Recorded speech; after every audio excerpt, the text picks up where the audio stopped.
Hey there, welcome back to my channel.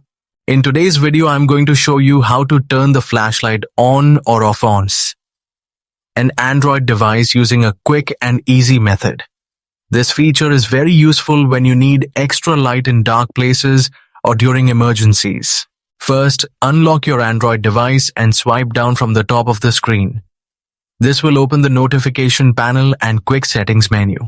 Next, look for the flashlight icon in the top menu bar. Once you find it, tap the flashlight symbol one time to instantly turn on the flashlight on your device. If you want to turn it off, simply tap the same flashlight icon again and the light will switch off immediately. This method works on most Android phones and is one of the fastest ways to control your flashlight without opening any apps. Thanks for watching. If you found this video helpful, please like the video, leave a comment, and subscribe to the channel.